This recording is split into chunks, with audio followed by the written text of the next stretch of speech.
Okie doke. Can everyone read this? Is that an appropriate size of? Yep. Okay. Excellent. Okay. So welcome to GGI. It's a real pleasure for me to be here, and I'm sure it is for you guys too.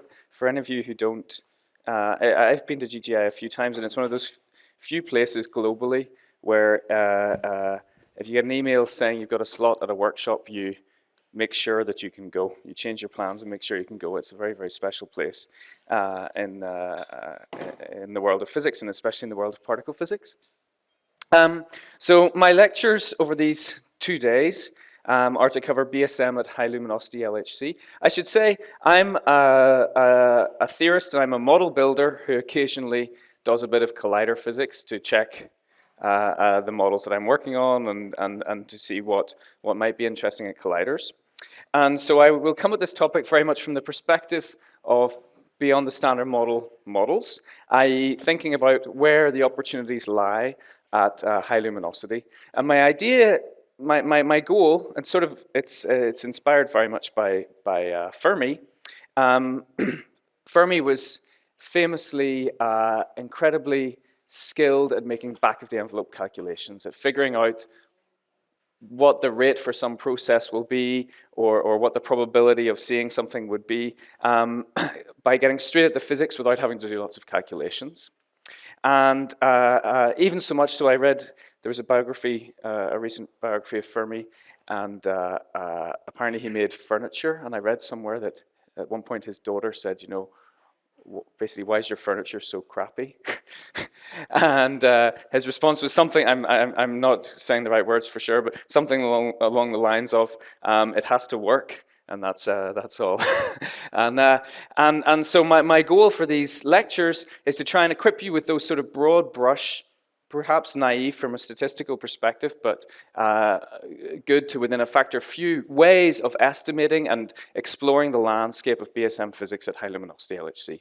You're not going to see lots of detailed plots from me, nor calculations that are correct at even the 10 or 20% level. Okay, so there are two. First, I want to ask, you know, why might we see? I'll put a Y in here. Why might we see BSM at the high luminosity LHC? As you know, the LHC has been running for a long time now, over a decade. It's discovered the Higgs boson, and it's produced an enormous number of, well, some interesting anomalies which have come and gone away, but an enormous number of exclusion plots, i.e. plots where some theorist some time ago may have come up with a model, and some parameter range of that model has now been excluded because it hasn't shown up at the LHC. And so I want to try and give a sense of what might show up at high luminosity, and this is going to be sort of quite personal in a sense because, you know, many people would answer this question a different way. But there are sort of two main reasons why I think something could show up at high luminosity. The first, I don't know how to place a value on it. I think it's impossible to place a value on it. But the first reason I think something could show up at the high luminosity LHC is because unexpected discoveries happen.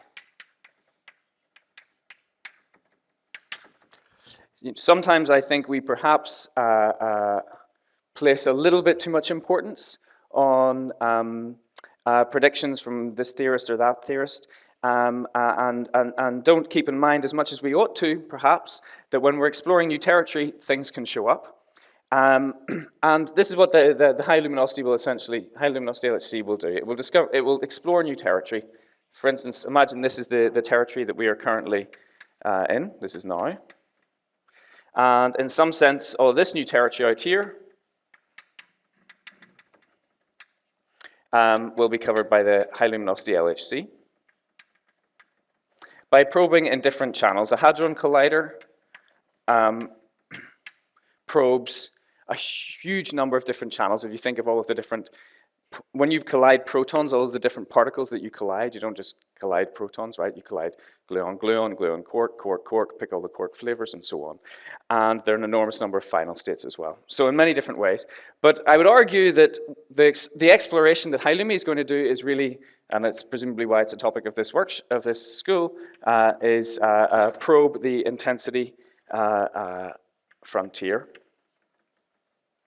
So we're used to thinking about exploration in high energy physics. We call it high energy physics. We're used to thinking about exploration as going to higher energies. And there's very good reason for that. You know, as everyone's seen the usual argument, the uncertainty principle, P is essentially h bar over the wavelength. So as we go to higher and higher momenta or higher and higher energy, we can probe smaller and smaller wavelengths. It's essentially, and I think this was on another poster that was just shown, right? A collider is a microscope, and the higher the energies, the smaller the distances you probe. But that perspective overlooks the role of precision. You know, if you were to think, you can think about precision as like a satellite image, right? If you have a grainy satellite image of a city, you can maybe sort of map out where people are living and things like this. But as you go to higher and higher resolution, higher and higher precision, just by collecting more data, you can see more and more of the landscape emerging. And high luminosity LHC will explore in that way. And one can think about, well, I can just say the words, well, something unexpected could show up, but you can even put numbers on it. So imagine, I'm not going to go into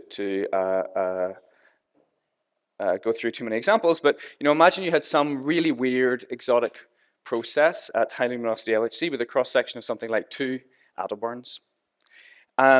I think at present you would expect with the analyses that you see have about 140 inverse femtobarns on them. So you would, for that process, you would only expect to have seen something like a third of an event, so you wouldn't have seen anything yet. However, as we go to the end of the high luminosity LHC era, you would expect to have already seen 6 events. And so if this is a very low background process, then you would have really a spectacular signature of new physics. Now, of course, no one can make any promises about unexplored territory, right? We don't know where we're going to go and what would show up. And that's why I say it's very difficult to put a value on it. And this is when you hear, when people are making these sorts of or having these sorts of discussions, they talk about, bring Christopher Columbus into the story, right? When you don't know what you haven't explored, it's very hard to say what's going to happen. But nonetheless, that doesn't mean you shouldn't explore. And in a very clear respect, that's what HL-LHC will do. The other reason that I think, and I'll come back, so I'm going to give 3 examples of the sort of unexpected things that might show up. So this is the first sort of track of thinking about BSM at HL-LHC. The second reason I think something might show up at HL-LHC is because the electroweak scale is special. Who has heard, actually not just to get a sense of the makeup of my audience, who has heard of the hierarchy problem? Okay, the majority. Who feels like they understand what it is? Okay, a minority. Okay, good. This is good. So the electroweak scale is special, and it's related to a thing known as the hierarchy problem. But the hierarchy problem is more of a component of a broader question, which is what are the microscopic origins of the Higgs boson and the electroweak sector of the Standard Model. And to be honest, I think that's a better way of thinking about it. If you jump straight to think about the hierarchy problem, which is a component of that question, you can sometimes lose sense of the bigger picture. And so I want to give you an example. So who has heard of Landau-Ginzburg model? Oh, actually quite a few. So the Landau-Ginzburg model is an old model that essentially describes the behavior of a certain type of superconductor near a superconducting phase transition. So one can think of it as the Lagrangian looks like this. There's some, it's non-relativistic, so there's a spatial gradient. It's 2 A. Some scalar field, I'm calling it phi, all squared, plus a scalar potential, which has terms in it that look like what we would as particle physicists call masses and couplings, but if you're a condensed matter physicist, you might say it differently. So there's a term that we would, temperature-dependent term that we would call like a mass, and there's also a coupling, which is also temperature-dependent. We would call that a quartic coupling. So you can see this really looks very much like the Higgs sector of the Standard Model, right? There's the gradient. It's non-relativistic, so it's just a spatial gradient. But promote this to make it relativistic, you would simply promote this to space-time gradient. This to the full 4 vector of electromagnetism, and here's your mass, and here's your quartic interaction. And in fact, so I think these lecture notes have been uploaded onto the Slack, so they go hand in hand with what I'm going to say. And there's much more detail in there, and I will discuss, you know, even Higgs. If you read Higgs's paper, there's 2, right? But the one where he mentions the Higgs boson, essentially the degree of freedom, he even notes that Anderson had already that he was building on Anderson's model, and Anderson's model essentially looked like this. Now, in the Landau-Ginzburg model, this is just a phenomenological model. You see you've got a particle of charge 2, which is a bit weird. Particle, I'm drawing everything perhaps a little bit, I'm throwing caution to the wind a little bit, enjoying this analogy, but it's useful. So there's a scalar particle of charge 2, a mass and a quartic, and this effective mass term goes from positive to negative around the superconducting phase transition. So then you've got a negative mass squared, and this thing gets an expectation value, and sort of Higgs is essentially the electromagnetic interaction. But it's a phenomenological model, so you can use this to study the dynamics of the superconducting phase transition, but it doesn't tell you why superconductors exist, what is actually happening in a superconductor. So in some sense, this is the how. Sorry for my accent. This is the how of superconducting, but it's not the why. So you can map this into the way we talk in particle physics as being a question of the UV versus the IR. So in the IR, you have the Landau-Ginzburg model, or Ginzburg-Landau, sorry, model, with some what we would call a scalar field. And in the UV, you have the Y. So the Y is up here, and down here is the how. And as you go from the short distances to the long distances, you can derive the properties of the IR theory. So you should be able to calculate from the fields and parameters in this theory, the UV theory, what the fields and parameters in this theory are. Does anybody know what the UV theory is here for superconductivity? Yep. Precisely, yes. So the interactions between the electrons and phonons make the electrons have an attractive force. And so it's BCS theory, which involves things like electrons and phonons. Okay, so this is actually a very, I can discuss this in terms of QCD as well, which I will later in the lectures, but this is a very familiar chain, okay? You have some in the IR, so at some distance scale, some long distance scale, long distance relative to the problem. You have some phenomenological model that works. It can help you make predictions for experiments and so on, but it can't tell you why something is happening. And you need the UV theory, which I will sometimes refer to as the microscopic theory, to explain why these particles exist, why these parameters exist, and so on. And a similar thing happens in QCD. In QCD, the Y is QCD, and the how is known as the chiral Lagrangian. So here you'd have quarks and gluons, and down here you have pions, and the rho meson, and neutrons and protons, and so on. Okay, so you can probably see where this is going. I'll actually just reuse this. Is there something for rubbing out? I guess this. I will reuse this diagram. Because at the moment, as I'm sure you saw, that this theory here looks very similar to the Higgs sector of the Standard Model, and it really is. So here's the Higgs sector of the Standard Model.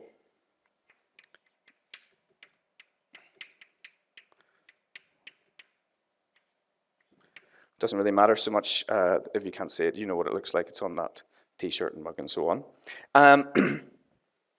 But we don't yet know what the microscopic theory is. So we have the how of electroweak symmetry breaking. We have a model. We can write it down. We can make predictions for colliders and so on.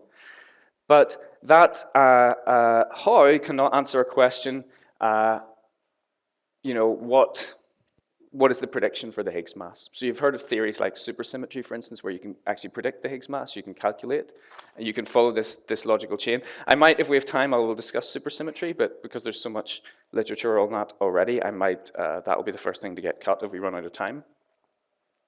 But, so we're currently in this era with, like we were with superconductivity before BCS, and we want to know why the Higgs sector of the Standard Model exists at all. Now you might say, and some people do try to say, well, but maybe this bit of maybe this bit doesn't exist. Maybe it's all this, and you can never calculate, for instance, the Higgs mass from within some fundamental theory. It turns out that that is not an option on the table, and the reason is that the Standard Model of particle physics is not UV complete. It has to be replaced by something else at smaller distance scales, higher energies. Does anyone know the reasons for that? There's sort of two main reasons. Any ideas for why the Standard Model has to be UV completed? Yes? Right, exactly. So gravity is a problem. If you just take, if you need a theory of quantum gravity. So there's no problems with quantum mechanics and gravity at long distance scales, you know, long being, for instance, much longer than the Planck scale. But as you approach the Planck scale, if you're scattering particles, then essentially the theory of gravity, we say it's non-renormalizable, but what that really means is that we can't make robust predictions and the theory sort of breaks down. There's another reason why the Standard Model isn't UV complete, which is even if you were sort of bury your head in the sand entirely about gravity and just, you know, put your hands on your ears every time someone mentions gravity, the Standard Model itself breaks down at high energies. For instance, hypercharge becomes strongly coupled in the UV if you run up to absurdly high energies. And so even if you were to ignore gravity, you know that the Standard Model has to be UV completed. So there must be some UV story, there must be some why, and we don't know what it is. Yes?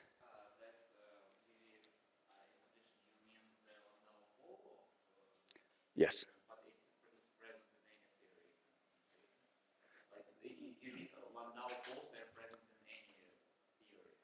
No, if you didn't have hypercharge, the Standard Model. Yes, it's the same one. Yes. Isn't it present in any theory? No, not necessarily. So if you just had QCD, there's no Landau pole. It's UV complete on its own. But the Landau pole, it's a problem. So yes, it's there for QED. You're absolutely right. But why is it a problem? Well, if your theory is UV complete, you should be able to calculate its predictions at any energy scale. And if I asked you in QED, for instance, what happens when you scatter two particles above the energy scale of the Landau pole, you can't calculate. Then it means that in your sense, UV complete theory should have the decaying behavior of the coupling constant should decrease at high energy, so you only allow for QCD-like interaction. You only allow for strongly coupled in low momentum. So this is a great question. So not necessarily. So yes, if it were a Minkowski 4D QFT, if that's what we think it is, but it could be that QFT itself is UV completed by something that's not QFT, string theory being an example. So it doesn't necessarily. So you're absolutely right. If you wanted the UV completions to be, or if you thought the UV, we're trying to guess what's going on in nature. If we thought the UV completion is a relativistic QFT, then probably yes, we would only want to consider theories that are asymptotically free, so the coupling constant runs to zero at high values. But it could be that it's not a QFT, or it could be something even more interesting, like an interacting CFT.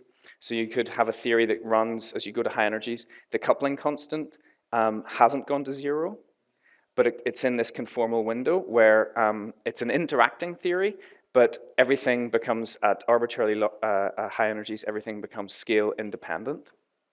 And then that would be a UV completion as well.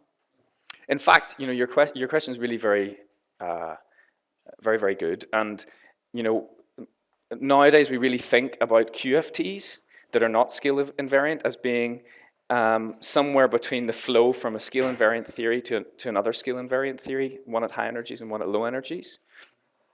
Because if you go, for instance, deep enough into the infrared, you get a scale invariant theory. It's usually a pretty boring one. For the standard model, it's just the photon, with no interactions, essentially. And often that happens in the UV. So for instance, a QCD-like theory is scale invariant in the UV, but that's because it's not interacting anymore. It's essentially free. But there are more interesting ones in between.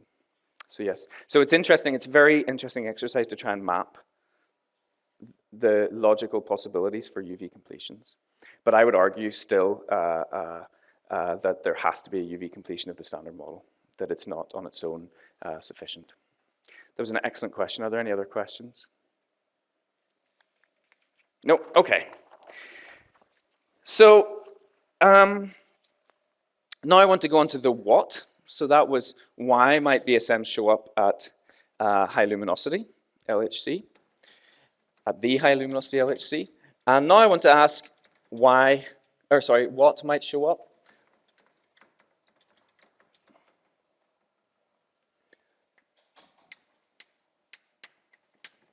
And this is a question that has to take into account the current context. It's really, if you think, when you're doing probabilities, what is the probability of something showing up, given that it hasn't shown up at the LHC so far with 140 inverse femtobarns. And you might say, and there's some, it depends on who you're talking to. Maybe even depends on very much on the perspective of the person you're talking to. So I mostly, not all the time, but I mostly talk to other theorists. And sometimes in some communities that might have had strong priors for one type of theory being more interesting than another, people can be a little bit negative about high lumi. And preparing these lectures has been a wonderful exercise for me because I'm revisiting this question in the current context and with a view towards showing you guys what might show up. And there's really a huge wealth of possibility for discoveries at the high luminosity LHC, especially if you walk into the high lumi era without strong theory priors or in one direction or another. But nonetheless, we can. There are some things that are, given that we've not seen anything at the LHC so far, there are some things that are more plausible to show up as a really striking 5 sigma discovery at high luminosity LHC than others. And we can explore that territory by thinking about statistics very naively. So for the experimentalists in the room, especially those who've maybe done recent courses on statistics for experimental particle physics, I understand you might want to throw your laptop at me in a few minutes. That's okay, but please don't do it. It's not worth breaking the laptop. But I'm going to paint a very broad brush, okay? The way I think about things very quickly back of the envelope to try and explore what might show up with what significance at high luminosity LHC. What's the territory that we will explore the most deeply as we go forward? Okay, so suppose there's some process with some final state x. So this is with a cross-section sigma x. So this is a process where you have something like pp to some BSM states to x, where x would be a final state, call it jets plus met, or highly ionizing track or something, right? This is some final state. Let's see if I'll label this final state.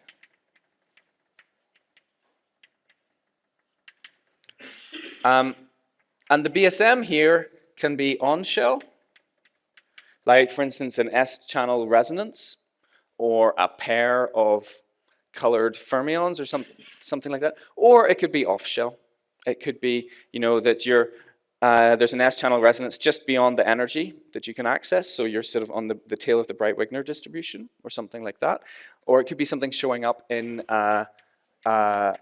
loops or whatever, but it's something that modifies, that gives you a prediction that does not match the standard model. And then let me call sigma x background to be what you get from the standard model in that final state. Now, importantly, by background, what I mean here is not just this actual sort of truth, or the actual, sorry, standard model background itself, if the detectors were perfect. This also includes things that might be the result of detector effects. So say you're looking for a displaced vertex, and occasionally in the detector something will fly through the detector and hit part of the detector that's not a detector, say some structural aspect, and create a signature. So this includes all potential backgrounds. Then we know that the number of signal events. So now I want to consider two classes of possibilities. The first is a possibility where we have a large background.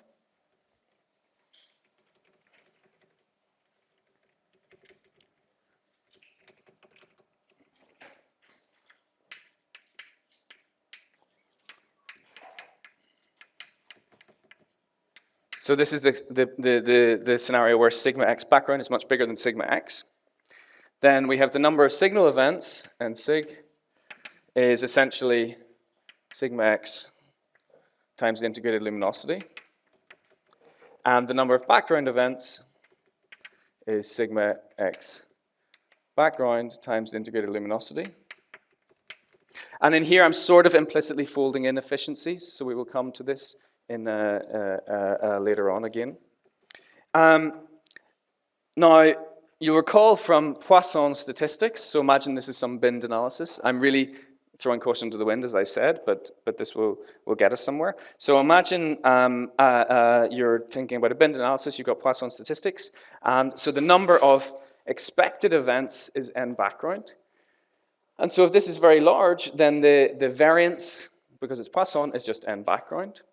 And so the sort of typical size of fluctuations that you would expect statistically scales like the square root of the background. Is this something you're familiar with?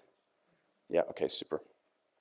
Okay, so this means the statistical uncertainty on this process is something like, you know, in terms of relative to the overall number of events, it's something like 1 over square root n background.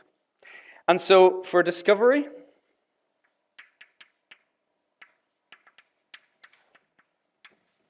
I'm putting in quotations, right? Let's say 5 sigma-ish. What I think discovery is like an emotional thing more than 5 sigma necessarily. It's when we're convinced, right?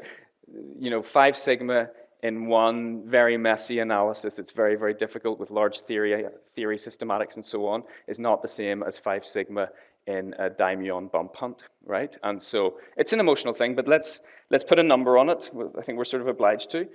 So for discovery, we would need to have n signal, so the BSM part, being something like greater than or equal to about 5 root n background.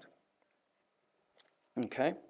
The integrated luminosity that we have now, that we see in papers, is about 140 inverse femtobarns. At high lumi, it will be 3000.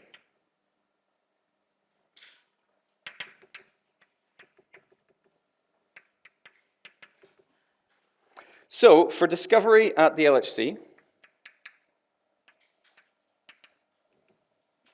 sorry, at high lumi,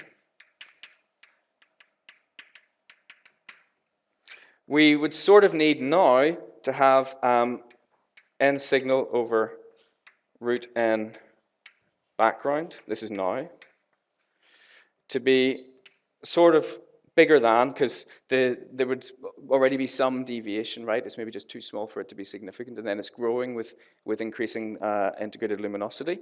It turns out you would need it to be something like 5 times root of 140 over 3000, which is about 1. So what this means is that if we have an analysis, now of course this was extremely oversimplified, but the broad implication is if we have an analysis at the minute, some BSM search, some clean well understood final state with large background, then as long as systematic uncertainties aren't dominating it, so this is something relatively clean, something you can calculate nicely, often involving things like leptons and so on, then it's possible that the sort of 1 sigma, so i.e. not significant at all, right? You see these Brazil plots and they're wiggling all over the place. Something that's around the 1 sigma level could ultimately grow into a 5 sigma discovery at high luminosity LHC. Yep. So with sigma x, we are considering just the signal coming from intermediate BSM physics, so it's just the signal, right? Yes. It doesn't include those in the standard model. Yes. So it's defined operatively as the total cross-section minus the standard model. Yeah, exactly. Yes, yes, yes. So indeed, so the bit that would be 0 if it was just the standard model. Yeah, good question. Okay, so my optimistic interpretation of this is that there's still, in relatively clean channels that are relatively well understood, there's still, even if they're large background, there's still plenty of room for discovery. As I said, if the systematics, now systematics limits this. So I sent, and I made this in my first version draft of the notes, I made this point that that this can be really, some might be more likely to be something like, needs to be 2 sigma, because often we sort of tend to beat down systematics to the point where they're sort of comparable to the statistical uncertainties. And so systematics would probably hit this ratio a bit, and maybe something that you would really need something to be like a 2 sigma anomaly now to become 5 sigma in the future. And I sent my first draft of my notes to Michelangelo Mangano, who many of you may know, and he complained to me that I'm completely overlooking people, which is that he says always, in hindsight, estimates were far too conservative, because they use this sort of logic, the sort of logic that I'm using. But and I've put this now in the notes, but he said, but people find better ways of calculating, reducing systematic uncertainties through calculating, better ways, smarter ways of doing the analysis with things like sidebanding, taking ratios, and so on. And he said, historically, we always do better than this sort of naive, or almost always, than this sort of naive projection. And so that makes me even more optimistic, right? So even things that are not even yet a 1 sigma discrepancy, which is nothing, right? Everything's a 1 sigma discrepancy. Things that are not yet a 1 sigma discrepancy could still grow, in large background scenarios, could still grow into discovery in the future. Okay, and I'm going to use this logic multiple times as when we actually do consider specific BSM models, and you'll see it works pretty well. It's not so bad. Okay. Can you elaborate this once again? How do you get the ratio of luminosities under the square root sign? Maybe I just missed that one. Here. Here you have it one number of signal events as divided by square root of number of the ground events. But Yes. on the right hand side you have square root of the luminosity. So this ratio, so between now and high lumi, this ratio, because you've got, say, 140 in here and root 140 in here, so you've got root 140 overall, and then you go to the future, and it's 3,000 over root. Sorry, I wasn't very clear. Any other questions? Okay, so now let's go to small backgrounds. So in small background scenarios, so for me, small background means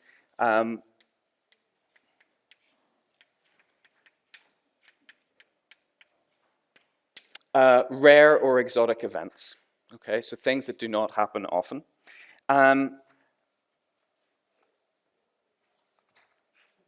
And so I would characterize a small background scenario by being one where sigma x is much, much bigger than sigma x standard model, or let's call it background, sorry. By the way, I should say, you don't need to be too careful about taking notes. It depends how your learning style. But have you seen the lecture notes online yet? Have you? Okay, they're on Slack. They're very, it's like me, but with a lot of the mistakes removed. So, so if you prefer to just watch, then just do that. If it helps you, obviously, learning to note, write down, which it does for me at least, then feel free. But there are very complete lecture notes online. Okay, so in a small background scenario, you can have processes where the signal rate is much, much larger than the standard model predictions. And then, really, the sky's the limit statistically. So I'll not go through it, but so, suppose that the signal cross-section is something like 5 times 10 to the minus 3 femtobarns. Then the number of expected events you would have so far is something like 0.7. So the probability, if you just plug into Poisson's formula, the probability of not having seen anything yet is about 50%. So fair, that's fine. But then, as you go to high luminosity LHC, you would expect to see about 15 events with that sort of a cross-section. And suppose you had, I can't tell you because it depends on the model, but suppose you would expect to see 15 signal events, but the process is so rare that the standard model rate is something like 1 event from something faking, something spectacular, something like that. So you would observe 15, you've seen nothing so far, you would observe 15 events in the future with an expected background of 1. That would have a probability of occurring due to a fluctuation of background of 3 times 10 to the minus 13. Okay, so that would be, there's no point talking about sigmas at that level. That would be tremendous discovery, tremendously clear discovery of BSM physics. Okay, I've spoken about people. So those are okay. So I should just say that I'll just write the sky is the limit in terms of discovery. It's very possible to have not seen anything so far in this sort of scenario, and to potentially have tremendous discovery significance at high lumi. The sort of searches, the sort of things I'm talking about, could be processes that in the standard model are very rare. So you'll see this, I'm sure, in your flavor lectures, that there are some processes that might be suppressed by flavor symmetries or CP or something like this, where the standard model rate is very low, and that makes them really great targets for searching for BSM physics. Like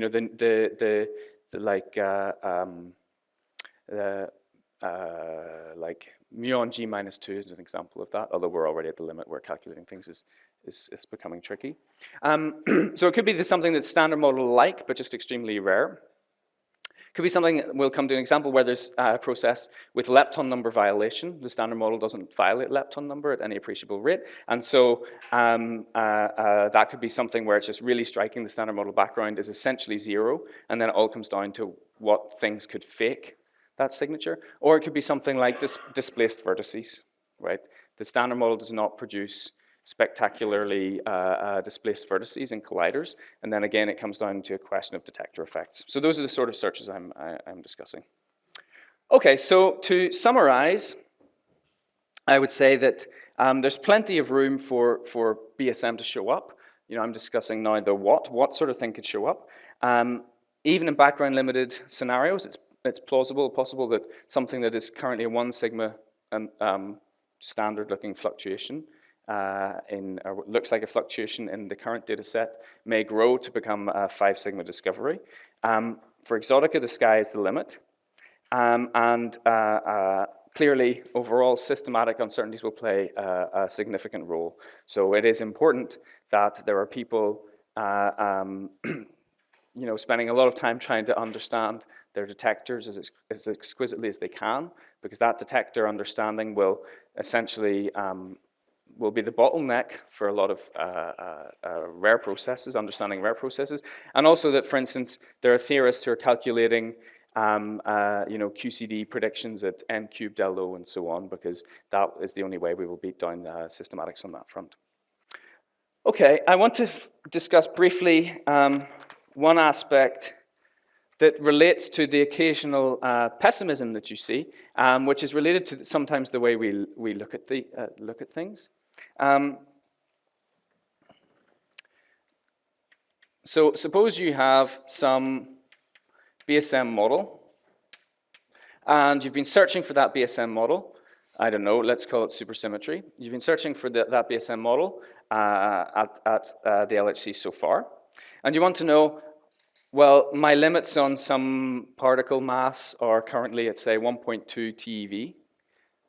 What's the parameter space that I can explore further at high Lumi in terms of the mass of that particle? Say I just keep cranking the mass of that particle up. How much more am I going to explore at high Lumi? And you can answer that question using this sort of scaling for a lot of searches. But you have to fold in, if you want to know how far in mass you're going to go, you have to fold in the behavior of the cross-section for that process, that's whatever it was, sigma x, as a function of the mass of the particles involved. And this is usually something that is extremely steeply falling.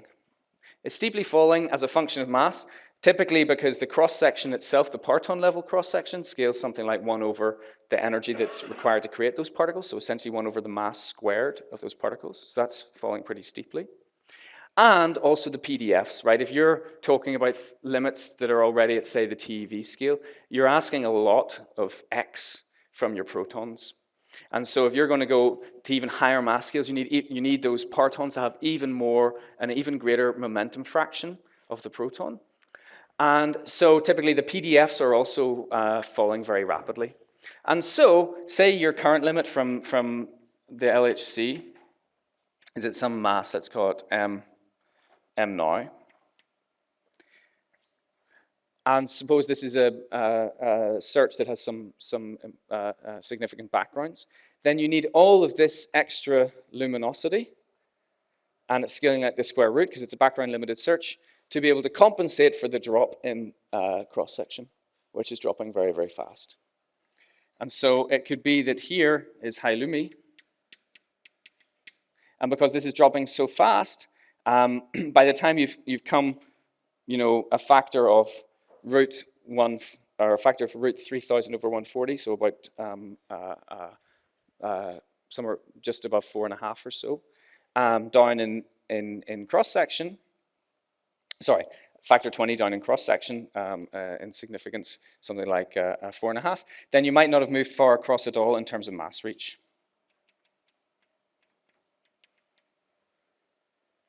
So if you look at projections for, and there's some good cases and some not so good, for things like SUSY, generic SUSY searches, they're not going to, they do change. Of course, you do cover new territory with the high luminosity LHC, but it doesn't visually look like you're covering a huge amount more territory than you were. But I think, than you already have. But I personally think this is not the right way to think about the high luminosity LHC. I think I've tried to sketch that there are plenty of discovery opportunities at the high luminosity LHC. They go well beyond sort of vanilla SUSY searches, and there are plenty of spectacular things that could show up. And even, I will come, if we get to it at the end, there are scenarios where you could have something that you haven't seen, where this scaling really works, where you could still discover some SUSY particles at high luminosity LHC, even though you haven't seen them so far. Okay, so are there any questions about that before I start to discuss real specific models about any of that, or comments or complaints about my cavalier attitude to statistics? No, okay. So I should say, I'm beating myself up a bit about it, but this way of viewing things can be tremendously useful. So suppose, an advisor or just yourself, you see some model that you think is interesting, and you want to know, is it worth my time, to invest in setting up an analysis chain and getting a model file for MadGraph and generating events and so on. I would encourage you, before you do all of that, to do the dumb statistics first and really see where things are going to go. Think about the analysis. Think about, is this final state something that's very rare, or is it something that has very large statistics? And follow this procedure first, back of the envelope before computer is always my motto. And then, once you understand, you've got a feeling for the moving parts and you understand where things are going, sit down and do your correct, accurate calculations for whatever analysis you're thinking about. Okay, so now I want to discuss some specific models. So the first, as I said, the first track of these lectures that I'm going to return to is this expecting the unexpected, so sort of weird things that could show up and at high Lumi. And then I will go on to discuss models that relate to the electroweak scale and the microscopic origins of the electroweak scale. Okay, so what to expect for the unexpected?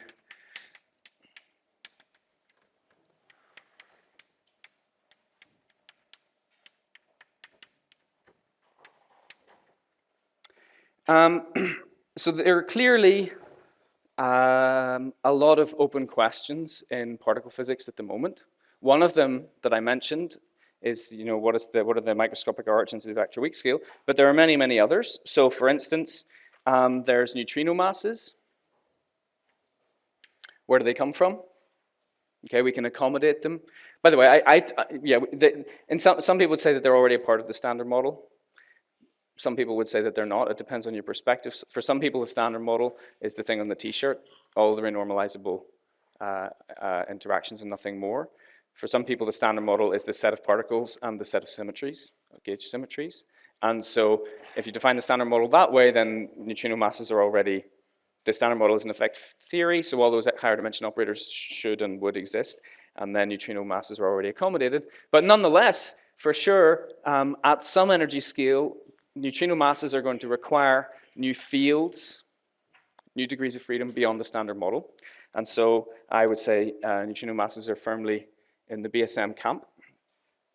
Flavor poses a huge open question.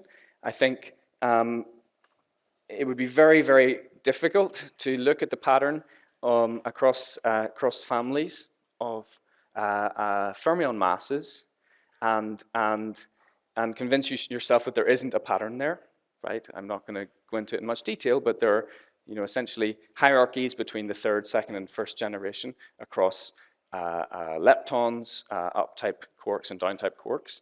And so there's clearly something going on there. This is a huge, this isn't a breadcrumb, this is like a loaf just sitting there telling us that there's something going on at high energies, shorter distance scales. There's dark matter, a huge open problem, of course. I probably don't even need to say much more on that. I'll come back to it in a second. There's the strong CP problem. There's the matter-antimatter asymmetry. These are just, I'm not trying to be exhaustive here, these are just some open questions. There's unification, i.e., I think unification broadly interpreted now sort of as what is the microscopic, more fundamental completion of the standard model. And quantum gravity. So this is a selection of open questions. Now, I think at colliders and general particle physics experiments, it's possible that some phenomena could arise that is related in some way to one of these problems or more. And on the other hand, I would argue that there's no fixed energy scale that these problems point to.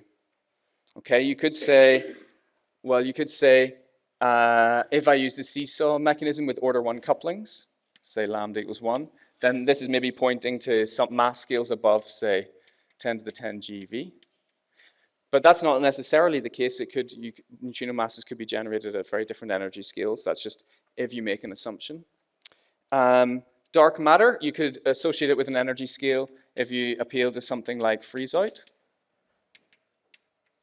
of the dark matter abundance.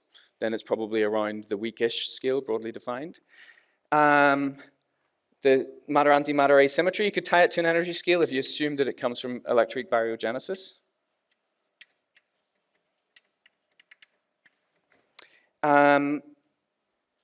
Unification, there's the gut scale, 10 to the 15 GeV or something, if you do a sort of vanilla scenario in 4D. But there are all sorts of other possibilities, Patti-Salam, 5-dimensional models, and so on. Quantum gravity, even quantum gravity doesn't have a fixed energy scale associated with it. There's the Planck scale, but the Planck scale is like the Higgs VEV. It's not actually a mass scale. So any new particles that show up in the UV completion of quantum gravity, or in the full theory of quantum gravity, their mass will be given by some coupling times m Planck. And so if that coupling is small, then they could actually be light. They don't necessarily have to be at 10 to the 18 GeV. They could be 10 to the 15, 10 to the 7. There's models that do this.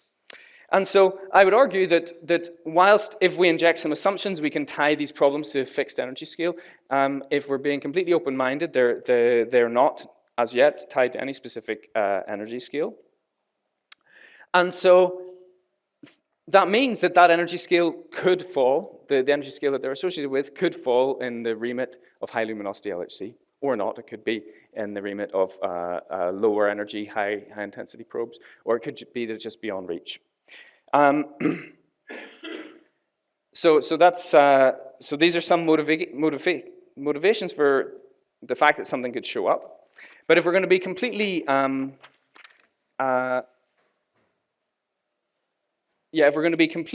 agnostic, then the only real guides that we have are in anything that does that, any model that we consider, for instance, for high Lumi, are that a theory should exist in principle. If you don't perform the exercise of sanity checking your process, or the observable that you want to test, if you don't at least sanity check that there's a model that could do it, you could be probing a set of parameter space that is essentially of measure 0. You could be wasting your time. Or, not necessarily, every measurement is valuable information, but this sometimes happens, right, where there are probes of something like certain measurements of, for instance, Lorentz violation and things like this, which if you wrote down a model would already be more strongly ruled out by some other constraint. And so it's important, models really matter. It's important that you sanity check what you're doing, otherwise you could be wasting your time, because any theory that could give a signal in some observable that you're thinking about is already ruled out by something else. And examples of that include things like Lorentz violation, where it's very hard to get away from the most stringent bounds, which are very, very stringent. Also places like when you have CP violation, that can feed into much more precise observables in another way, and so on. So models matter. And I would say another guide is naturalness. When you do write down a model that gives a signature at the high luminosity LHC, but in that model you really have to fine-tune some parameters to get your signal to occur, then alarm bells should go off, because unless there's some reason for nature doing that, it doesn't say it's not possible, but it puts slightly suppressed prior on that parameter space, I would say. Okay. But nonetheless, unexpected discoveries do happen. And so the first one I want to discuss that could happen is related to muons.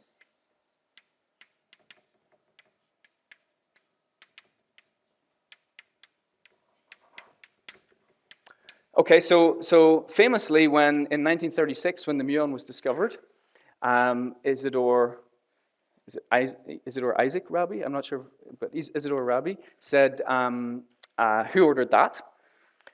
Because there was no outstanding theoretical puzzle which sort of said, there should probably be another lepton around that mass that's essentially the same as the electron but heavier.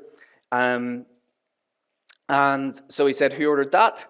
And I would say, arguably, to this day, we can't answer that question. We still don't know why the muon's there.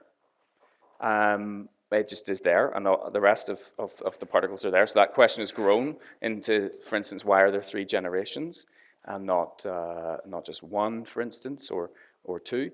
And so there are particles that show up, and if we're being honest with ourselves, we have no idea why they're there. And so it's very possible that some unexpected discovery could go along that route. Or it could be that there's some very unexpected deviation related to some particle, and we don't know why that deviation has shown up. So I want to take one example, and I'm just inspired by the muon discovery, and think about Higgs decays to muons, which is a very interesting story for high luminosity LHC. So the production cross-section, I'll not put up the cross-sections, it's in the notes. The production cross-section for the Higgs at 13 TeV is 49 picobarns. Currently, we have 140 inverse femtobarns in the analysis we see, and we typically see. So that means we've had something like 7 million Higgses at the LHC. What about the muon? Well, the muon, the branching ratio of the Higgs into muons is around 2 times 10 to the minus 4. So that means we've had something like 1,000 Higgs to mu decays already at the LHC in each experiment. Now, naively, you would say, well, then I expect to have seen something, then I would expect a precision on the Yukawa coupling. So we'd expect a precision on the rate of something like 3%, which means the precision on the Yukawa coupling, because the rate is proportional to the Yukawa coupling squared, of something like 1.5%, which would be pretty amazing. Sadly, that's not the case. The precision on the Yukawa coupling at the present is something like 21%. And the reason for that is that there's background. Other processes give you pairs of muons in that mass range. But we can use the naive luminosity scaling, so we know that the present bound on the Yukawa coupling, let's say delta lambda h mu mu, is around 21%. And we can say, well, if we assume this is a background limited analysis, how much better will we do at high luminosity LHC? And we can just guess, you know, be a statistics cowboy, and estimate that at high lumi, this would be something like 21% scaled by luminosities, 140 over 3,000, which would be something like 5%. And indeed, if you look at the full-blown analyses, that's pretty much what you get. So we would expect to get at high luminosity something like a precision of 5% on the muon Yukawa coupling, which is really amazing if you think about it. You know, the branching ratio. So think how hard it was to produce and see a Higgs. It only happened 11 years ago, or see Higgses. It took, you know, something like 40 years of planning to get to that point. And yet, we're talking about observing a coupling which gives a branching ratio of the Higgs to that final state of less than 1 in 1,000. And we're going to measure that coupling to the 5% level. I don't know about you, but that really blows my mind how far. You know, people are like, oh, you know, we haven't discovered anything except for the Higgs. We are making rapid progress in understanding the properties of the Higgs boson, and we will do in future. Okay, so, you know, quite plausibly, there's still room, right? This follows the same scaling, so imagine this is a, you know, there's a sort of 1 sigma-ish, 1 or 2 sigma-ish deviation here. Then that could grow as we increase our precision to become something like a 5%, a 5 sigma discovery of a non-standard model like Higgs Yukawa to the muons. So how could something like that show up? So suppose the lambda h mu nu is not standard model like. Then we can capture whatever new physics is giving rise to that non-standard model like Yukawa by using effective field theory. So who's heard of effective field theory? Who feels like they understand what it is? Okay, that's just great. Okay, so what is effective field theory? Effective field theory is very simple. Basically, if you have some theory and there are some heavy states in that theory, and you're working at, let's say you're working at an energy scale, just for the sake of purposes, I'm just going to call it, you know, 100 GeV. And suppose there are states in that theory that are 1,000 TeV. Then you can write an equivalent theory which gives all the exact same predictions, which does not involve those new heavy states, but just the states at around 100 GeV or less, and some additional interactions, higher dimensional interactions. Okay, the two are equivalent. So you can calculate your predictions in either one, and you'll get the same answer. But the parameters of that effective field theory can be calculated from the theory with the heavy states. So that was that chain of, you know, UV to IR, and we call it integrating out states, and you can calculate what those parameters are. And this happens everywhere. A classic example that you're very familiar with, whether you're aware of it or not, is QCD, right? You can take QCD at, define it at, say, 5 GeV or something, stick it on a computer, and it makes predictions for things like the pion mass, the pion decay constant, the rho mass, and so on. You can calculate these things. Or you can, and so then you can take that and you have the effective field theory, which is what's known as the chiral Lagrangian, which involves the pions and so on. And you can take those parameters of the theory as calculated by QCD and calculate physical processes and make predictions. Okay, so we can do the same here. So it's not standard model-like. So then if the new physics that's responsible, the new states that's responsible for this deviation in the Higgs-Yukawa coupling are heavy, then we can capture the whole thing. I'm going to call it L mu in this way. Just the usual Yukawa coupling plus Higgs squared over lambda squared times the usual Yukawa coupling, lambda mu, H, L mu, E mu, C.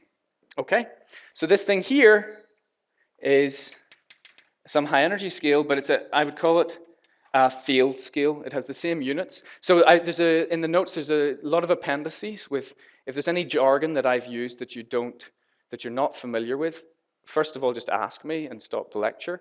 Or if you feel like you sort of know what it is, but you'd like more information, there are very detailed appendices, so it might be answered in there.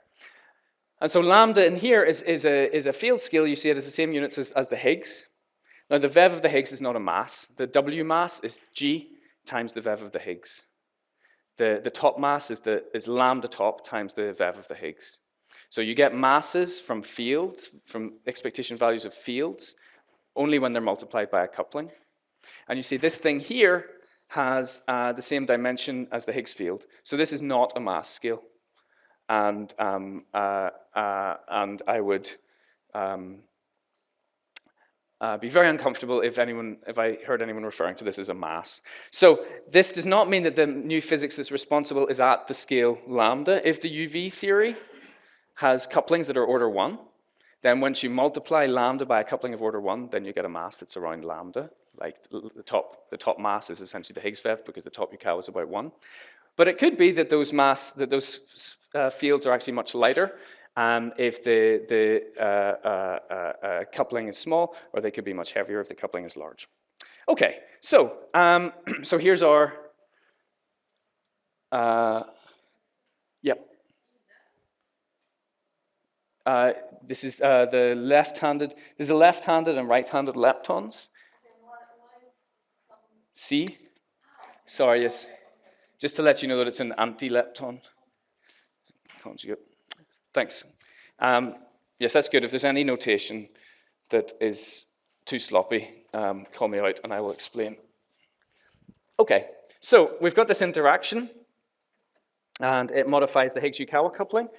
And so you can actually calculate, it's a very straightforward exercise. You can put in the Higgs VEV and then calculate the Yukawa coupling by differentiating the mass of the muon with respect to the Higgs field itself. That gives you the coupling of the Higgs to the two muons.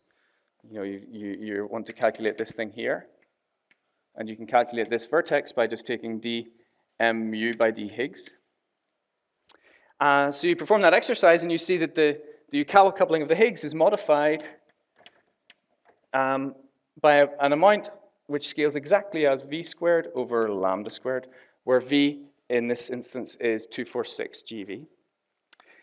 So for lambda around 1.1 TeV, we get delta lambda h mu mu around 5%. But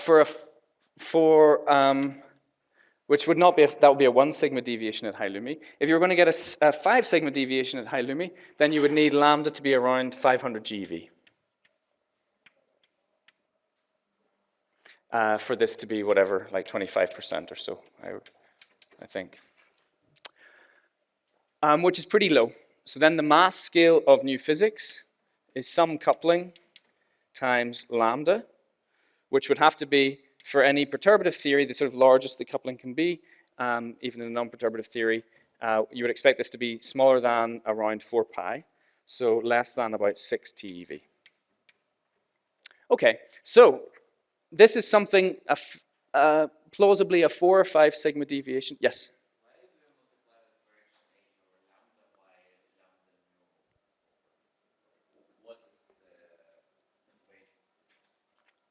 Ah, okay. You mean, why didn't I have lambda mu in here and just some other thing in here? This is an amazing question.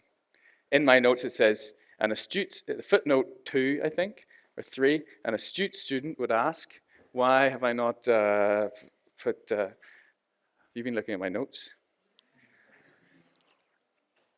Excellent question. So I will come back to this. This is fantastic. Okay, so if we were to see, so plausibly, 1-ish sigma deviation in the Higgs Muon-Yukawa coupling now could grow and potentially to something like 4 or 5 sigma, which we would get very, very excited about, but that would have implications. And the implication would be, I would argue, that the implication would be that that is pointing to new physics mass scales, something going on in the muon sector of the standard model at higher energies, at around 6 TeV or less. Okay, so it would be really pointing not necessarily to new physics at very, very high energy scales, but actually pointing to new physics right around the corner. So this would be very, very exciting. And in any model that does generate a modified Higgs coupling to muons, if your model doesn't have couplings larger than 4 pi, I would argue that it will have states of less than 6 TeV. Doesn't necessarily mean you can see them. They could be quite well hidden scalars. You know, for instance, something like a 2 Higgs doublet model could do something like this, and which is notoriously, the new states can be notoriously difficult to discover and so on, but it should be there. Okay, so even if something unexpected shows up, it might automatically point us to new physics not being too far away. Okay, so to get to your question, this is a really excellent question. So I could have done something differently. I'll do it over here. I could have done something different. I could have said L mu was just the usual Yukawa, Higgs, L mu E C mu, then plus something else, some other coupling. Let's call it lambda tilde mu, Higgs squared.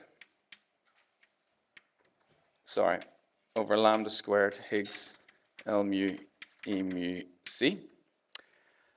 And then this would have totally changed the story because this is a super small number, right? This is 105 MeV over 174 GeV. So this is a very, very small number.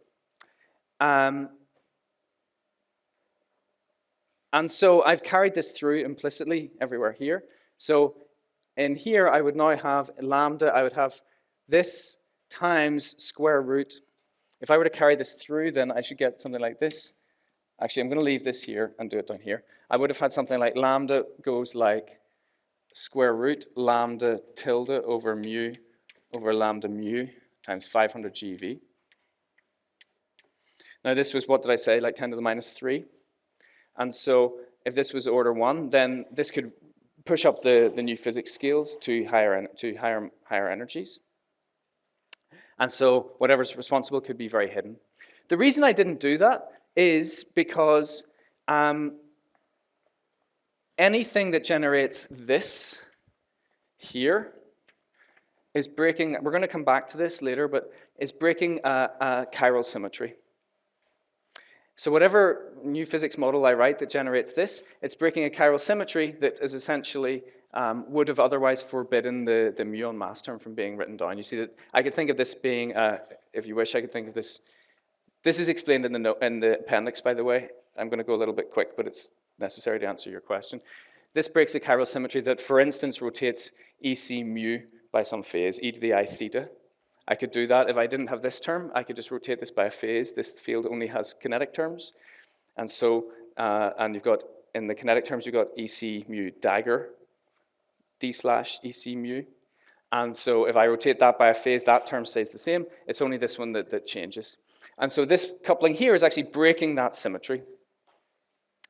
And so in a quantum theory, and this coupling also breaks the exact same symmetry, because you see Higgs squared here carries no symmetry properties. That's just a number. There's no phase. And so And there's no phase for the Higgs that I could associate with that, what we call chiral symmetry. And so in a quantum theory, at higher, even if you write down some quantum theory with, say, two different parameters now, this one and this one, in the fundamental theory that break that symmetry, they will talk to each other because there are loops. And so even if I can never sequester the two different breakings of the same symmetry. And so if I wrote down this term and it was this, whatever UV theory with some heavy mass scale that generated this interaction here, it would also generate contributions at the quantum level to this term here. And so I can't make lambda tilde arbitrarily big compared to this thing here. At most I could hope for is like a loop factor. So I could have made, indeed, I could have made this a factor 4 pi squared bigger than this term and beefed these limits up by another factor 4 pi, I guess, but that would be it. And you might say, well, you haven't written down the theory, so you don't know. But you know, this is just something this just generically happens. And once, if you write down some theories, you'll start to see that it occurs. And this is why Gell-Mann famously said in quantum theory, everything that is not forbidden is compulsory. And so if you break the muon chiral symmetry with some new physics that's heavy and has something that corresponds to this parameter lambda tilde, one loop or maybe two loops at some level, it's going to feed in and generate this as well. So I can't decouple these two magnitudes of chiral symmetry breaking. And then I would generate a muon that's too heavy if I made this too big. Yep. So basically you are saying that the physics must respect the same symmetry breaking pattern of the standard model. So you are saying that lambda in the mu should be like an order one number times lambda mu, right? Exactly. And since we are just interested in an estimation, we are just taking C equal to 1. Exactly. That's. Just minimal flavor violation. Yeah, it's like a baby version of minimal flavor violation. Yeah. Yep. Yeah, that they have any extension, like you add multiple Higgs as any other scalar field, the mass hierarchies of the Yukawa couplings of the three families should be of the same, like they should exhibit the same hierarchy all the time. You would well, so that's different. So that's now I'm only talking about one family here, which is just muons. I'm not talking about the relation between them. But you can think about each particle, each fermion, as having its own chiral symmetry, and the Yukawa coupling breaks each one. So the top has a big breaking of its chiral symmetry because the Yukawa is large. The electron has a tiny breaking of its chiral symmetry because the Yukawa is small. And so if you were to introduce, for instance, for the electron, a large interaction, not a Yukawa coupling to the Higgs, but some other interaction in the UV theory, the microscopic theory, which has a large breaking of that chiral symmetry, then ultimately you're not going to be able to stop that from feeding into the electron Yukawa and making the electron too heavy. And so then you would have to fine tune. You see, you would then have to, in here, you would have to like fine tune, these coefficients once the Higgs gets its VEV to keep a particle light when there's some large source of chiral symmetry breaking. On the other hand, for the top Yukawa, the top chiral symmetry breaking is order 1. And so in any UV theory where you have the top quarks, you know, it doesn't matter how much chiral symmetry breaking you put in that theory, because if it feeds through with a loop into the top Yukawa, you get something big divided by 4 pi squared, and it's going to be, you know, it's not going to upset the top mass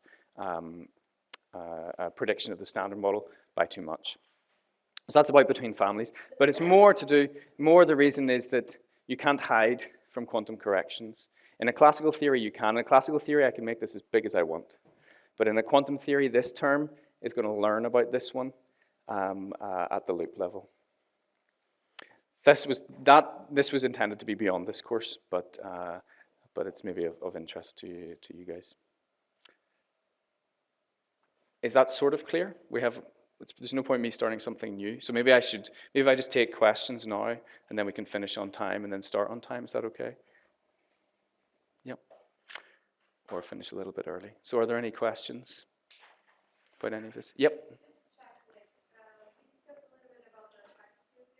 Yes. And I saw that you have a synthesis, but one of the questions that I have, and I don't know exactly why, is that some of the operators are more common to be used for experimental particles, at least as far as I can tell, is 8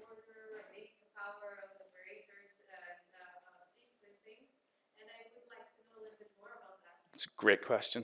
Yep, I'm really glad you asked this, and a great way to fill 5 minutes. So indeed, so in an effective field theory, you have all of the operators. So let's actually still play with this example. So we could have had, you know, L mu. We could have 1 plus, let's call it A Higgs squared over lambda squared plus B Higgs to the 4 over lambda to the 4, and then Higgs L mu E mu C. So this is an example of what you're talking about. So here's the dimensions. We say this is dimension 6, and that's why it's got a mass dimension 2 in the denominator, and we say that this is dimension 8. And so if we calculate the corrections to the Higgs-Yukawa coupling,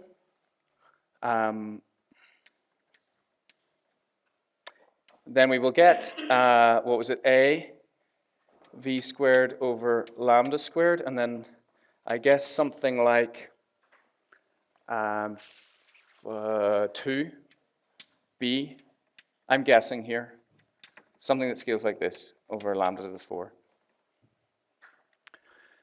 Now, in terms of lambda, we would expect in a sort of typical effective field theory coming from a typical UV theory that these coefficients here would be sort of comparable. You wouldn't expect to have a big hierarchy between them because there's no, in terms of symmetries, there's no difference between this operator and this operator except for the mass dimension. And so we expect theory in the first place. It's only when there's, we say that there's a separation of scales, a separation of mass scales that you can even use in effective field theory in the first place. And so we see that we expect that this term here, this correction, the ratio of this correction to this correction, scales as A over, or so let me put it the other way around, this one to this one, we've got 2B over A, that's the ratio, times V squared over lambda squared.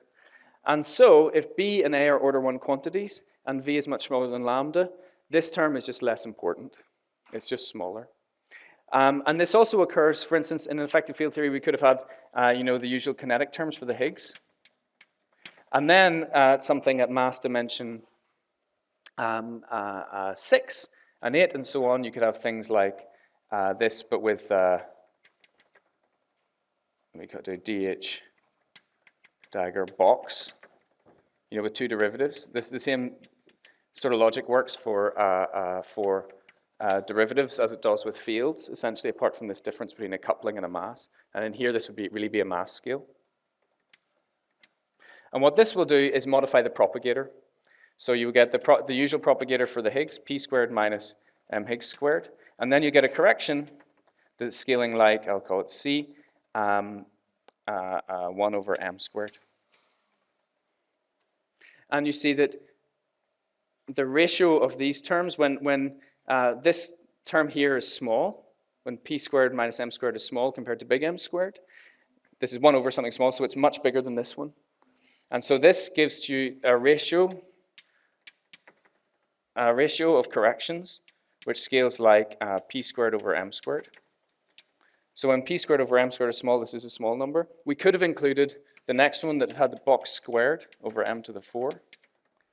And this would have given us a correction that looks like p to the 4 over m to the 4.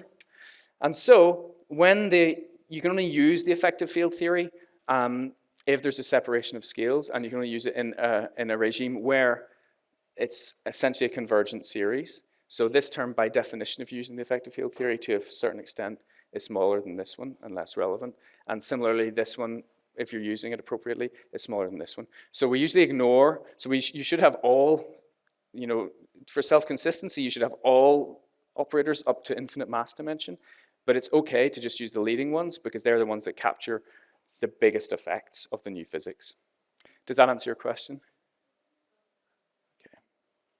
I think. Follow up on this. Also, the fact that, I mean, assuming that all the coefficients at, for example, at dimension 6, assuming that they are all order 1, is the most general thing we can do, but we can also refine it a bit, like with minimal assumptions on the UV models. For example, there are some power counting like this, which Yes. they developed for this math a couple of years ago, and one can also guess if A, for example, is order 1 or order 1 over 65 squared. So there may be an addition Absolutely. Takes a dimension, and so, I mean, counting simply the canonical dimension of the operator maybe, it's for sure it's more general, but we can have a stronger guess. Yes. Assuming that the UV theories we can count, for example. Absolutely. So normally, right, the picture we have, so here's your EFT. And all of the theories UV theories which flow into that theory, we call them the same universality class. They populate the same class sets of operators, but there might be different branches which have a different, what we call power counting. And that is the sort of the art of understanding what the A's and the B's are likely to be in different types of UV theory. So it's not always the case, as was just pointed out, it's not always the case that the A's and B's, where is it, are always order 1 quantities. There can be relationships between them. In fact, you can prove rigorously that the coefficient of this thing in front here has to be smaller than or equal to the coefficient of this one, and things like this. That's a whole field, and it's a very interesting one. So yes, there's another layer to this. Yep. Okay, I'm a little bit confused. I have a couple of basic questions. So this R is basically the power counting parameter of your effective theory, I assume. And in an EFT, you don't always have, like, I mean, when you consider power corrections, like there are different classes of power corrections, like, I don't know, kinematic power corrections and other kinds of power corrections that scale down the QCD or the center of mass energy or whatever. And this expression that you wrote down in parentheses is basically some sort of, okay, you have some sort of, I don't know, object that has different dimensions in terms of mass and momenta, and these coefficients A and B are now the same type of power correction, or what? Well, so these are numbers that you can calculate from the UV theory. So if I started, say I start off with a weird 2 Higgs doublet model in the muon sector, I can take that model in the limit where the other Higgs doublet is heavy. We call it integrating it out. What that means is calculating these coefficients. So they're matching coefficients, basically. Pardon? That's perfect. Yes, exactly. I didn't want to use that jargon, but that's exactly what they are. They're matching coefficients. So you match the effective theory to the UV theory at a specific energy scale, like you do in QCD.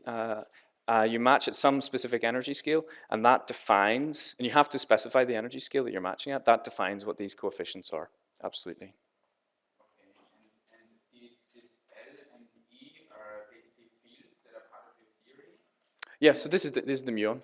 Okay, and So LE is, L mu is nu mu, and the muon, the left-handed muon. okay, because I mean, okay, the effective field theory that I'm most familiar with is SCED, and in SCED, when you want to write it down like consistently, you have to decouple the fields Yes. in some sense in order to reach the Lagrangian invariance, for instance, for the fermionic fields, for instance. And here, I mean, how does this work? I mean, it's only a rough sketch, I know, but So yeah, so this one here, this term here, this is just the standard model Yukawa coupling. So that it's already, this is much easier than SCED.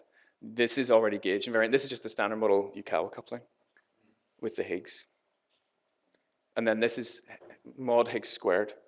So that's gauge invariant as well. So this is just, so this is just, you know, in terms of the Yukawa couplings, you can understand modifications in Yukawa couplings due to heavy new physics by just taking the standard model and multiplying by h squared over lambda squared. But yeah, so this L is just the standard model lepton doublet, and EC is the right-handed lepton.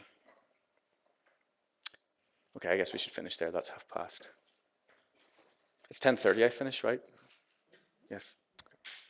Okay, we'll see you after coffee.